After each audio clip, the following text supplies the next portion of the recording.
wanita-wanita yang dirindu surga. Amin. Dan bapak-bapak para suami juga dianugerahi oleh Allah Subhanahu wa taala istri-istri solihah, istri-istri yang benar-benar bisa menyejukkan hati suami. Istri yang solihah itu pun menjadi surganya suami. Surga.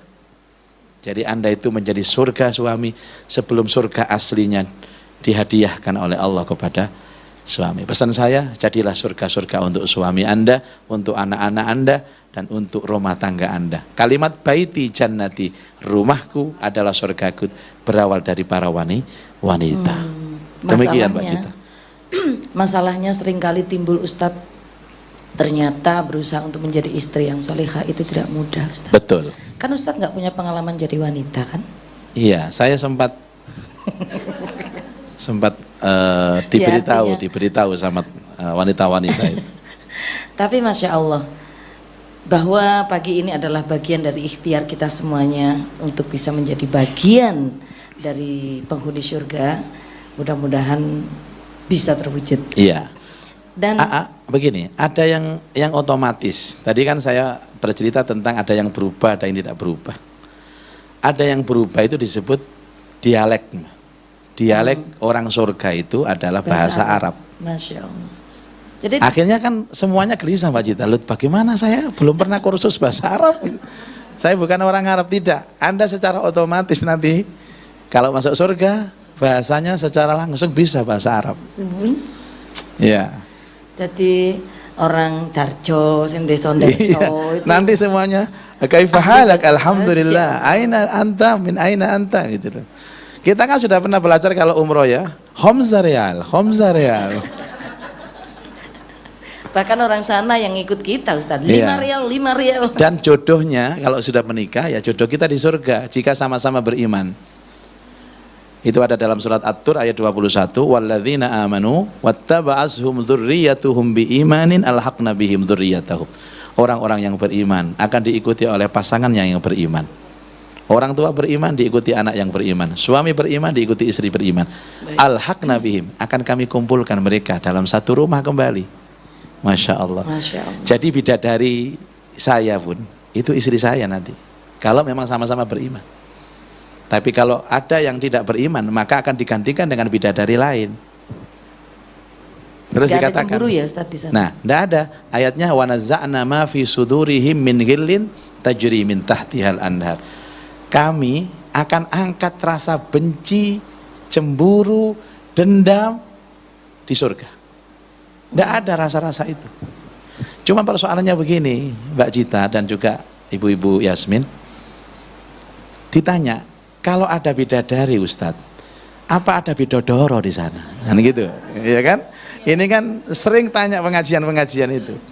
Mau disuruh baca sendiri Qurannya nggak mau, pokoknya apa cari Ustadz. Tidak ada Bunda. Yang disiapkan itu hanya bidadari. Kenapa? Seperti kita baca dalam satu ayat, innalil muttaqina mafaza hadaiqa wa a'naba wa kawaiba atsraba wa ka'san dihaqa ila akhiriha. Innalil muttaqina mafaza. Orang-orang yang bertakwa itu akan mendapatkan kesuksesan masuk surga. Apalagi kemudian ada lagi wa kawaiba atsraba. Yang laki-laki akan disiapkan perempuan-perempuan cantik, yang muda-muda, maaf Bunda, bukan porno, yang susunya montok-montok. Ada ayatnya, baca itu surat An-Naba, ada. Ini bukan persoalan saya bicara porno, muda, montok, sudah. Tapi kenapa tidak disebutkan laki-laki tampan yang gagah? Tidak. Setelah ayat itu ada waka'san dihaqo, khusus perempuan-perempuan ini akan disiapkan emas, perak, permata, gelas-gelas yang bertatakan mutiara, bling-bling. Dan itu seiring dengan sabdanya Rasulullah sallallahu alaihi wasallam, syahwat laki-laki adalah kepada fisiknya perempuan, akan tetapi syahwatnya perempuan kepada hartanya laki-laki. Ini berbeda antara laki sama perempuan. Jadi ada bidadari, tidak ada bidodoro. Makanya dalam tugas sehari-hari ibu-ibu wajib merawat tubuh, wajib bersolek untuk suami. Karena yang dibutuhkan suami Anda itu kecantikan Anda, kemolekan tubuh Anda. Tapi bapak-bapak gak perlu sok ganteng, gak perlu macak, gak perlu perawatan. Karena dibutuhkan istrinya bukan tampannya tapi duitnya. Intinya kembali, ojo lemu-lemu. Gitu ya Bun. Ya, loh, tapi ada kan laki-laki yang sindrom dengan gemuk. Ya. Saya tuh suka loh Bun, enggak tahu.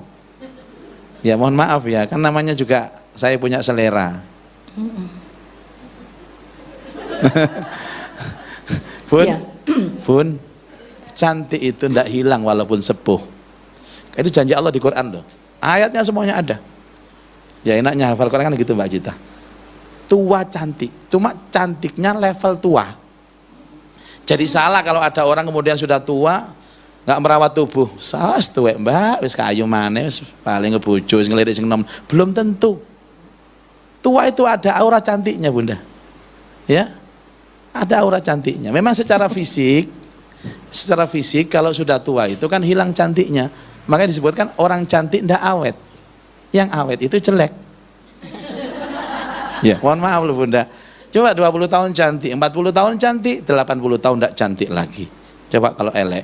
20 tahun? Elek. 40? Elek. 80 tahun? Elek. Tambah nemen elek. Jadi orang elek itu istiqomah. Istiqomah.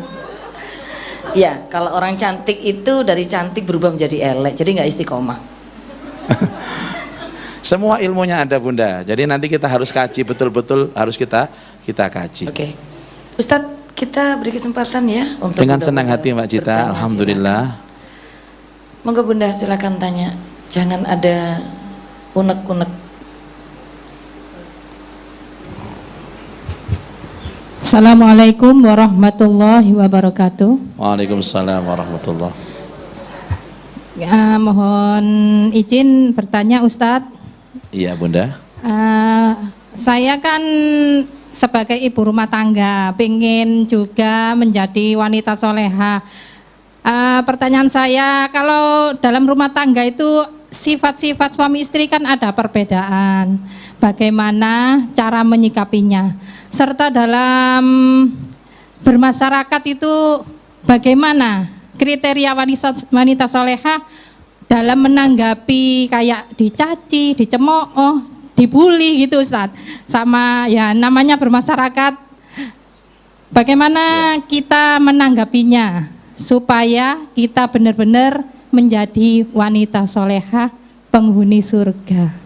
Terima kasih Ustadz. Wassalamualaikum warahmatullahi wabarakatuh. Assalamualaikum warahmatullahi wabarakatuh. Masya Allah. Pernah dengar kata-kata ini? Surganya istri ada pada suami? Pernah dengar ya Bun ya? Dan itu hadis. Bahkan Rasulullah Sallallahu Alaihi Wasallam menyampaikan, seandainya boleh seorang hamba sujud kepada selain Allah, maka aku wajibkan istri sujud kepada suaminya. Seburuk apapun suami Anda, surga Anda ada pada suami.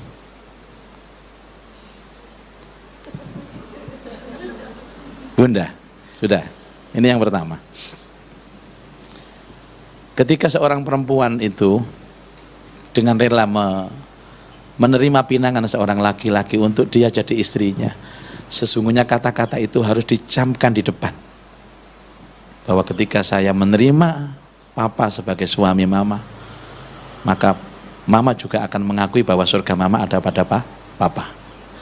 Nah sekarang konteksnya bagaimana Bunda? Ya dua. Kalau mendapatkan suaminya baik, bersyukurlah kepada Allah. Kalau tidak, bersabarlah. Itu nanti ceritanya belum saya ceritakan tentang Asia itu. Seandainya perempuan yang pasti masuk surga itu harus didominasi dengan suami yang baik, tidak mungkin Asia ini masuk surga. Padahal dalam hadis Asia ini disebut oleh Nabi namanya pertama kali masuk surga. Justru wanita yang pertama kali masuk surga itu bersuamikan suami yang bejat, Fir'aun. Itu inspirasi bahwa banyak istri-istri yang dizalimi suaminya, yang dikuyo-kuyo suaminya, yang dikhianati suaminya. Rotok baper aku rek. Tapi dia sabar, tidak berselingkuh, tidak melihat laki-laki yang lain yang lebih baik dari suaminya. Dia hanya melihat janji Allah di surga nanti, nggak apa-apa wis. Paling-paling bapak iki wis, yo dilu ae wis berangkat kok. Coba Bunda, satu. Apalagi ibu rumah tangga, setiap yang Anda lakukan untuk suami di surga loh Bun. masaknya istri untuk suami surga. Masak itu jadi surga. Nyuci baju suami surga. Coba. Kalau ikhlas Ustaz.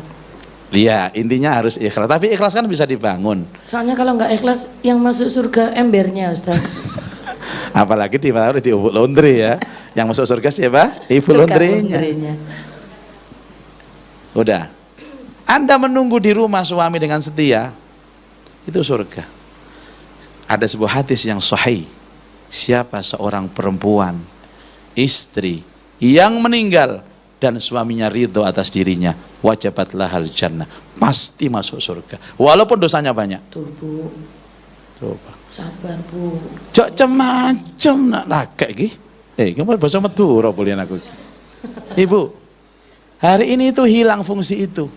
Makanya yang paling penting dari ibu adalah minta ridhonya suami. Kalau Anda wanita karir, pandai-pandailah Anda itu untuk minta ridho suaminya. Ya didik-didik wong lanang iku apa jari kutang-kutangane sampeyan kok. Enggak ada masalah karir itu.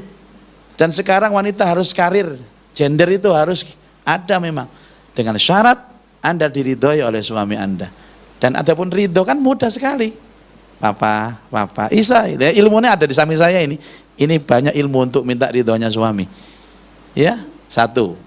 Bu, ingat ya. Tidak ada seorang istri yang mati suaminya ridho atas dirinya, maka wajib atasnya surga. Allahu Akbar. Yang kedua tentang bermasyarakat. Ya. Tadi ada yang kurang, Pak Cita? Mau nambah? Sampun, monggo. Cukup ya. Saya kira itu tidak ada jawaban yang paling indah kecuali jawaban Rasulullah Sallallahu Alaihi Wasallam. Suami saya akhlaknya bejat, nggak ngurus. Nabi tidak mengatakan suami itu akhlaknya baik. Suami saya itu sering mengkhianati saya, nggak ngurus. Justru semakin berat beban hidup Anda, level surga Anda akan semakin tinggi bersama Rasulullah Sallallahu Alaihi Wasallam. Amin Allahumma. Amin. Kok terperangah semua ini kenapa tuh Bunda? Pengalaman dewe-dewe. Yang kedua tentang bermasyarakat. Terbayang bojone dewe-dewe. Ya, tapi insya Allah semuanya suaminya soleh semua. Iya Ustadz, jangan sampai soleh. Saya kan ditanya perbandingan tentang suami soleh sama suami solih. Kalau Anda Bunda punya suami ganteng, kemudian akhlaknya baik, kerjaannya benar, apalagi uangnya banyak, loman, jujur, gemar menabung, maaf Ibu, pahalanya sedikit. Ya. Pahalanya sedikit. Anda punya suami yang sempurna begini itu sedikit sekali. Kan ada resiko dalam hidup. Kan ada dalil yang mengatakan al-ajru biqadril masyaqqah. Pahala itu disesuaikan dengan kadar berat beban kehidupan ini. Beda kalau sama duwe bojo kata pek ganteng, wireng, endek, ngamuan, selingkuhan, gak duwe ngentutan, ambune badak, kalake kecut. Anda ikhlas, surga level 1 bersama Rasulullah. Milih pundi? Sing pertama dan kedua? Oh, tetap sing pertama. Wis,